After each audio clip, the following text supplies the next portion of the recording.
ఈ సాయంకాల సమయం అందరికీ కూడా దేవుడు ఒక గొప్ప సమయాన్ని మనందరికి ఇచ్చాడు. ఆయన ఆరాధించడానికి, ఆయన స్తుతించడానికి, ఆయన యొక్క నామమును మహింపరచడానికి తన సన్నిధికి మనందరినీ కూడా నడిపించుకుని ఉన్నాడు. దేవునికి స్తోత్రము, స్తోత్రము, స్తోత్రము. అవును ప్రియ దేవుని బిడ్డలారా, ఆయనకు తెలియకుండా ఏది కూడా జరగదు. ఈరోజు నీవు నేను ఆయన సన్నిధికి వచ్చి ఆయన ఆరాధిస్తూ ఉన్నాము అంటే అది దేవుడు మనకిచ్చినటువంటి గొప్ప వరముగా భావించాలి.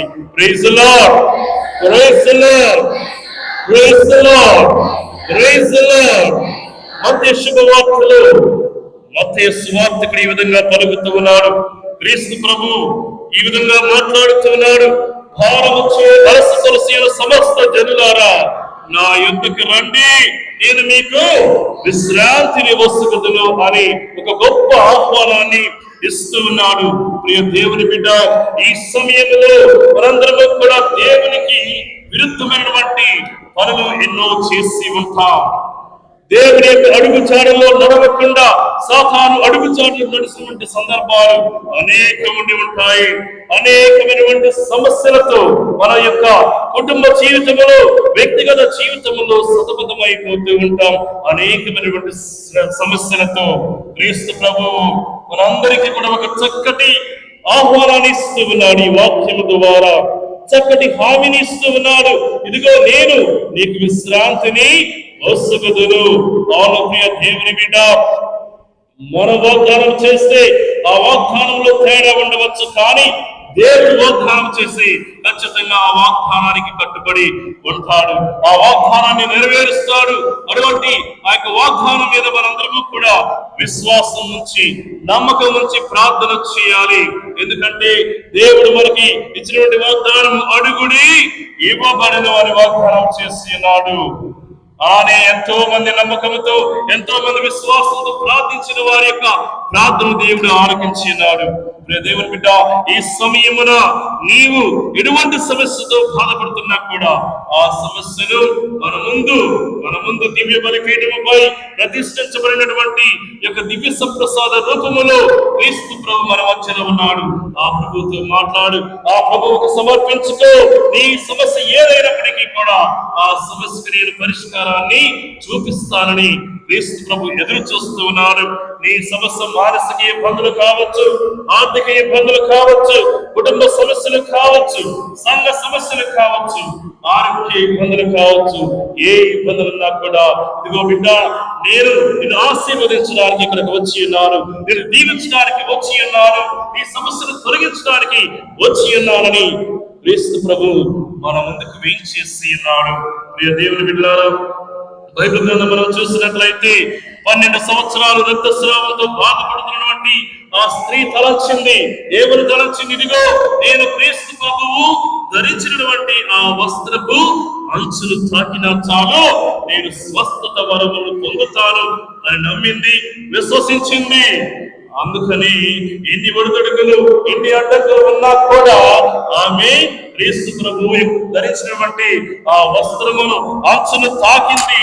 అదే విధంగా స్వస్థ వరములు పొందినది. కాబట్టి దేవుని బిడ్డలారా, అదే విశ్వాసముతో, అదే నమ్మకంతో ఈ రోజు నీవు కూడా ప్రభువుని అర్థించు, ప్రభువుకి మొరపెట్టుకో, ప్రభువుకి ప్రార్థన చేయి, కన్నీటి ప్రార్థన చేయి. ప్రభువా, నా కుటుంబంలో ఈ సమస్య ఉన్నది, ప్రభువా నా వ్యక్తిగత జీవితంలో ఈ సమస్య ఉన్నది, ప్రభువా నా కుటుంబంలో ఆర్థిక ఇబ్బందులు ఉన్నాయి, ప్రభువా నేను అనారోగ్యంతో బాధపడుతూ ఉన్నాను, ప్రభువా నీ యొక్క స్వస్థత హస్తములతో నన్ను తాకయ్యా, నీ యొక్క మహాజ్ఞానంతో మా కుటుంబంలో ఉన్నటువంటి ఇబ్బందులను తొలగించేయాలి ప్రార్థన చేయి. ప్రియ దేవుని బిడ్డ, అడుగుడి ఇవ్వబడును అన్నటువంటి ఆ క్రీస్తు ప్రభు ఈ యొక్క సమస్యను తొలగిస్తాడు. అలానే మనం బైబిల్ గ్రంథంలో చూసినట్లయితే ఒక గుడ్డివాడు క్రీస్తు ప్రభువు ప్రయాణం చేస్తూ ఉన్నాడని తెలుసుకున్నటువంటి గుడ్డివాడు, ఇదిగో దావీదు కుమారా నా మీద దయ చూపుము అని ప్రార్థన చేశాడు. వెంటనే క్రీస్తు ప్రభు తన యొక్క ప్రార్థనను ఆలకించాడు. ప్రియ దేవుని బిడ్డలారా, కాబట్టి మనము కూడా అదే విశ్వాసముతో, అదే నమ్మకముతో మనము కూడా ఈ యొక్క పాట ద్వారా ఆ దేవాది దేవుణ్ణి ప్రార్థించుకుందాం, మొరపెట్టుకుందాం. ప్రతి ఒక్క తలంపు, ఏ తలం పైన, ఏ సమస్య అయినా కూడా నీ యొక్క ప్రభువుకు సమర్పించుకో. ఆయన ఆ సమస్యను తీర్చడానికి సిద్ధంగా ఉన్నాడు. Praise the Lord, praise the Lord, hallelujah, hallelujah, hallelujah, hallelujah. మత్తయి శుభవార్తలో దేవుని యొక్క వాక్య విధముగా సెలవిస్తూ ఉన్నది. కాలము సంపూర్ణమైనది, దేవుని రాజ్యము సమీపించినది. ఏం చేయాలందరూ? హృదయ పరివర్తన కలిగి సువార్తను విశ్వసించాలి. కాలము పరిపూర్ణమైనది, దేవుని యొక్క రాజ్యము సమీపించినది.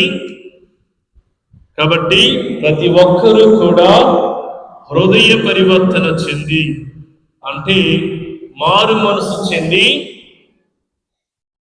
దేవుని యొక్క వాక్కును పెడచెవిని పెట్టాలి. అవునా? ఏం చేయాలి మరి? ఆలకించాలి, విశ్వసించాలి, నమ్మాలి. విశ్వసించడం అంటే ప్రియ దేవుని బిడ్డలారా, ఆయన వాక్యానుసారముగా జీవించాలి, వాక్కుకు తగిన విధముగా జీవించాలి.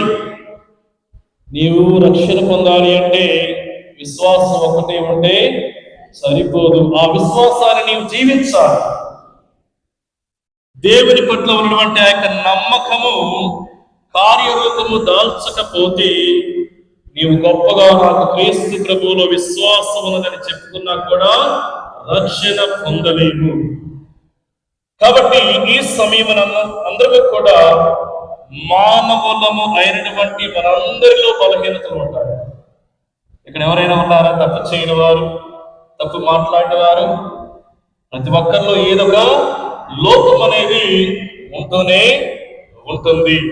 అయితే క్రీస్తు ప్రభువు మనందరం నుండి ఆశించేది ఏమిటి అంటే హృదయ పరివర్తన చెందండి, మారు మనసు పొందండి.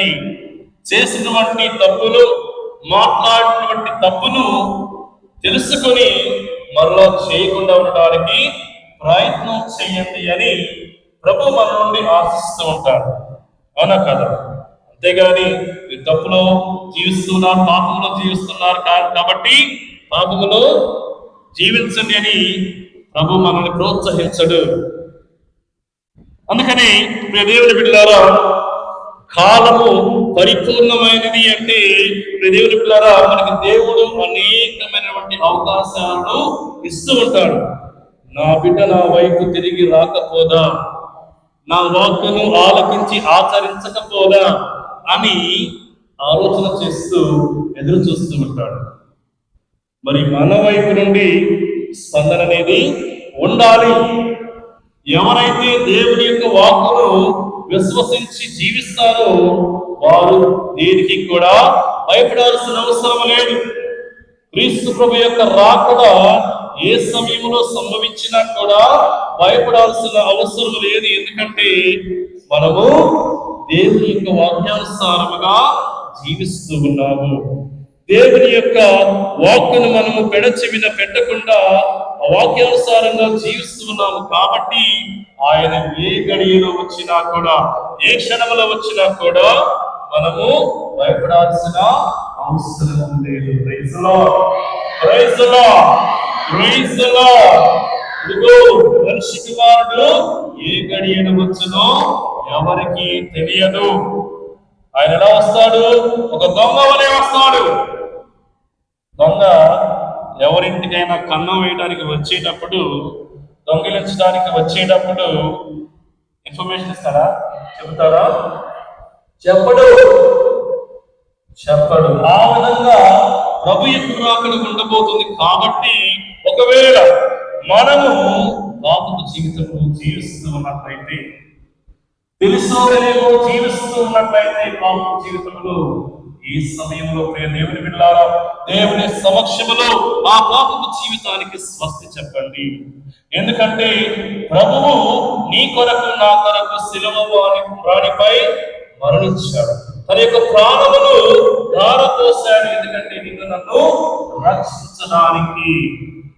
మనలో ఏ ఒక్కరు కూడా నశించుకోవట దేవునికి ఇష్టం లేదు.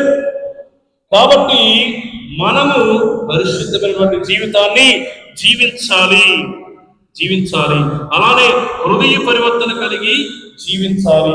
ఆ విధంగా జీవించిన వారికి తప్పకుండా దేవుడు రక్షణ అనేటువంటి ఆ యొక్క గొప్ప వరమును ఇస్తాడు అనటలో ఎటువంటి సందేహము లేదు. Praise the Lord. నమ్మిన వారు చప్పట్లు కొట్టండి. Praise the Lord. Hallelujah, hallelujah, hallelujah. మనకి గొప్ప ఉదాహరణలు ఉన్నాయి. శిలం రాణిపై క్రీస్తు ప్రభు వేలాడుతూ ఉన్నప్పుడు ఆయన కుడివైపు ఒక దొంగను కూడా వేలాడదీశాడు. ఆ దొంగ ఎన్నో పాపాలు చేస్తుంటాడు, అవునా కదా?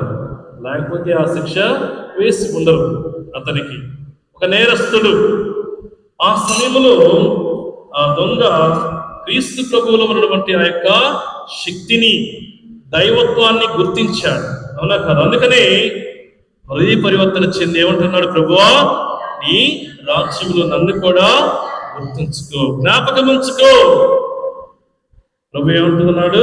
ఇదిగో ఈ రోజే నాతో పాటు నీవు కూడా పరలోకంలోనికి ప్రవేశిస్తావు. Praise the Lord, praise the Lord, praise the Lord. అటువంటి దేవుడు మన మధ్యలో ఉన్నాడు. ప్రియ దేవుని బిడ్డలారా, అంత ప్రేమ కలిగినటువంటి దేవుడు, అనునిత్యము కూడా మన అవసరాలు తీర్చే దేవుడు దివ్య సప్రసాద రూపంలో మన మధ్యకు వేయించేశాడు. మీరు ఎప్పుడు కూడా గుర్తుపెట్టుకోవాలి, ఇది ఒక పవిత్రమైనటువంటి సమయం, పరిశుద్ధమైనటువంటి సమయం, దేవుని యొక్క కృపా వరములను పొందినటువంటి సమయం. అందరికీ అవకాశం రాదు. గొల్లపురం సంఘస్థులు చాలా అదృష్టవంతులు, అవునా కాదా? చెప్పండి గట్టిగా. నోట్లో నుంచి మాట రావడం లేదు. Praise the Lord, praise the Lord, praise the Lord. ఎందుకు అంటున్నానని నేను వచ్చాను విచారణ గురువుగా, అదృష్టవంతులని.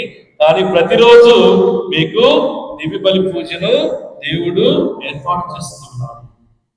అలానే ప్రతి శుక్రవారం దేవుడు మీకు యొక్క ఆయన ఆరాధించడానికి, ఆయన స్తుతించడానికి ఈ విధమైనటువంటి సమయాన్ని, అవకాశాన్ని కల్పిస్తూ ఉన్నాడు.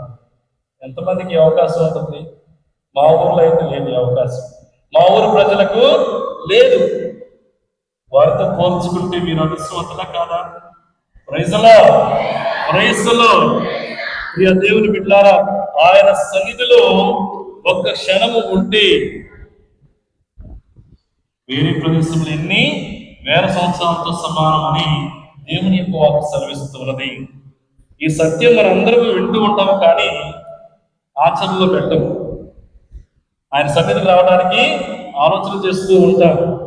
కొంతమంది ఆదివారం సంఘస్థులు అంటారు. అంటే అర్థం ఏంటి? ఆదివారం మాత్రమే దేవుడు గుర్తుకొస్తూ ఉంటాడు. కొంతమంది పండగ సంఘస్థులు అనమాట, క్రిస్మస్ సంఘస్థులు. క్రిస్మస్ టైంలోనే వారికి దేవుడు ఉన్నాడని గుర్తుకొస్తూ ఉంటుంది. అలానే కొంతమందికి ఈస్టర్ క్రైస్తవులు అనమాట. ఈస్టర్ పండుగ రోజునే ఈ విధంగా దేవుని సన్నిధికి వస్తూ ఉంటారు. ఈ విధంగా పండుగలు అన్నప్పుడు ఆదివారం మాత్రమే ఆయన సన్నిధికి వచ్చి ఆరాధిస్తూ ఉంటారు. మిగతా సమయంలో దేవుడు గుర్తుకు రాడు.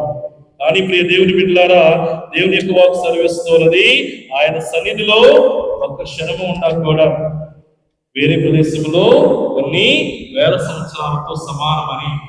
కాబట్టి అంటే ప్రియ దేవుని బిడ్డలారా, ఇది మనం అనునిత్యం కూడా జ్ఞాపకం చేసుకుంటూ ఉండాలి.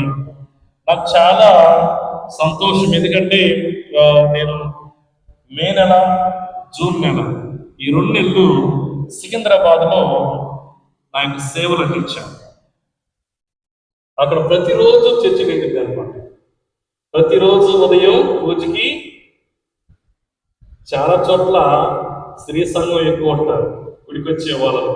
కానీ సికింద్రాబాద్లో నేను గమనించింది ఏంటంటే, మగవారు ఎక్కువ మంది దేవుని సన్నిధికి వస్తూ ఉన్నారు. ప్రతిరోజు, ఆదివారం మాత్రమే కాదు, ప్రతిరోజు చర్చి నిండింది. ఆ చర్చి కూడా ఇంతే ఉంటుంది. కాకపోతే అక్కడ 700 కుటుంబాలు ఉన్నాయి. అయితే ఎందుకు చెప్తూ ఉన్నానంటే, దేవుని పిల్లారా, వారికి కూడా పనులు ఉన్నాయి. వారు కూడా పెద్ద పెద్ద జాబులు చేస్తున్నారు. అయినప్పటికీ కూడా వారి ఆలోచన ఏ విధంగా ఉందంటే, నేను దేవునికి ఇవ్వాల్సినటువంటి సమయము దేవునికి ఇవ్వాలి, అంతేగాని మనకు ఆపద వచ్చినప్పుడే దేవుడు గుర్తుకు రావడం కాదు. అనునిత్యము కూడా మనము ఆయనను ఆరాధిస్తుండాలి, ఆయన స్తుతిస్తూ ఉండాలి, ఆయనకు మన యొక్క మొరపెట్టుకుంటూ ఉండాలి. దేవుని బిడ్డలారా, దేవుని సన్నిధికే రావాల్సిన అవసరం లేదు. అన్ని సందర్భం మీరు కూడా జాబ్ చేసుకోవాలి కదా, పనులు చేసుకోవాలి. కానీ మీరు చేసే ప్రతి ఒక్క పనుల్లో కూడా దేవుణ్ణి జ్ఞాపకం చేసుకుంటే అదే ప్రార్థన. Praise the Lord, praise the Lord, praise the Lord. మీరు ఒకవేళ ఎక్కడైనా పనిచేస్తున్నారంటే అనవసరమైనటువంటి మాటలను పక్కన పెట్టి దేవుని యొక్క వాక్యాన్ని మాట్లాడటం ప్రారంభించండి. దేవుని యొక్క వాక్కు, దేవుడు ఏ విషయాలు మీకు తెలియపరుస్తున్నాడు, ఏ విధంగా దేవునికి దగ్గర కావాలి అన్నటువంటి విషయాల్లో మీరు మీ యొక్క సమయాన్ని కేంద్రీకరించండి. అలా కాకుండా మనం మన యొక్క అనుదిన జీవితంలో చూసినట్లయితే మనందరం కూడా వాటి పొరుగు వారి గురించి మాట్లాడుకుంటూ సమయాన్ని వృధా చేస్తూ ఉంటాం. దానివల్ల వచ్చే ప్రయోజనం ఏమీ లేదు. కానీ నీ మాట ద్వారా, నీ యొక్క కార్యము ద్వారా నీవు దేవునికి సాక్షిగా ఉంచున్నట్లయితే, దేవుని బిడ్డలారా, క్రీస్తు ప్రభువును ఉద్దేశించి ఆ దేవాతి దేవుడు, ఆ తండ్రి దేవుడు ఏ విధంగా పలికినాడు, ఇదిగో ఇతడు నా ప్రియమైనటువంటి కుమారుడు, ఇది యందు నేను ఆనందించుచున్నాను, ఈయన ఆలకించండి అని తండ్రి దేవుడు క్రీస్తు ప్రభువుని ఉద్దేశించి పలికినటువంటి పలుకులు నిన్ను నన్ను ఉద్దేశించి కూడా, ఇదిగో ఈమె నా ప్రియమైనటువంటి కుమార్తె, ఈమె నాకు గొప్ప సాక్ష్యాన్ని ఇస్తూ ఉన్నది, ఈమె యందు నేను ఆనందించుచున్నాను అన్నటువంటి స్థితిలోకి మనము వెళ్ళాలి. ప్రియ దేవుని పిల్లలు, ఇది గొప్ప ఛాలెంజ్. అంత సులభమైనటువంటి పని కాదు. కానీ మనం దేవుని యొక్క వాక్కులో జీవించినట్లయితే ప్రతిదీ కూడా సాధ్యమే. దేవునికి అసాధ్యమైనది ఏది కూడా లేదు. Praise the Lord, praise the Lord, hallelujah, hallelujah. కాబట్టి ప్రియ దేవుని బిడ్డలారా, మన యొక్క జీవితంలో ఇప్పటి వరకు కూడా మనము చేసినటువంటి ఆ యొక్క పాపములను జ్ఞాపకం చేసుకుంటూ ఆ యొక్క పాపము దేవుని సమర్పించుకోనండి. ఇక నుండి ఎటువంటి పాపం చేయకుండా ఉండడానికి ప్రయత్నం చేయండి. దేవుని కృప, దేవుని యొక్క ఆశీర్వాదాలు ఎల్లప్పుడూ కూడా మీతో ఉంటాయి. మనకి మంచి ఉదాహరణ కూడా ఉంది బైబిల్ గ్రంథంలో. దేవుని బిడ్డలారా, పాప జీవితంలో జీవిస్తున్నటువంటి మగ్దల మరియమ్మ ఎప్పుడైతే దేవుణ్ణి ముఖాముఖిగా సందర్శించిందో, వాట్ ఏ చేంజ్! ఎంత అద్భుతమైనటువంటి మార్పు ఆమెలో చోటు చేసుకుందో మనందరికీ తెలుసు, అవునా కాదా? ఎటువంటి మార్పు? ఆ పాపం వైపు తిరిగి చూడలేదు మగ్దల మరియమ్మ. మీ అందరికీ తెలుసు, నేను ఆమె మొట్టమొదటి సువార్తికురాలు, అపోస్తలులు కూడా కాదు. ఎందుకంటే క్రీస్తు ప్రభువు మరణాన్ని జయించిన తర్వాత, ఉత్థానం అయిన తర్వాత ఎవరికి దర్శనమిచ్చాడు? మగ్దల మరియమ్మకు దర్శనమిచ్చాడు. ఆమె పరిగెత్తుకుంటూ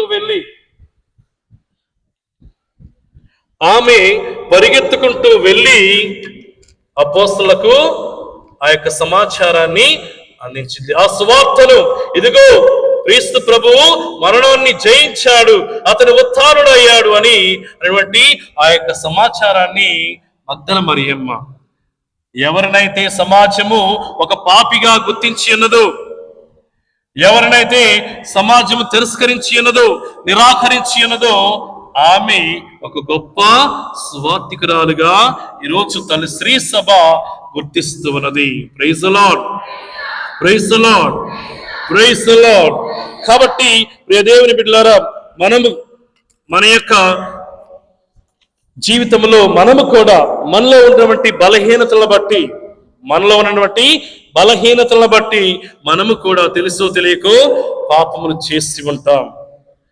దేవుని సమక్షములో హృదయ పరివర్తన చెందండి. చేసిన పాపములను ఒప్పుకొనండి. తిరిగి చేయకుండా ఉండడానికి ప్రయత్నం చేయండి. ప్రియ దేవుని బిడ్డలారా,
సర్వశక్తిగల సర్వేశ్వరుడు పిత పుత్ర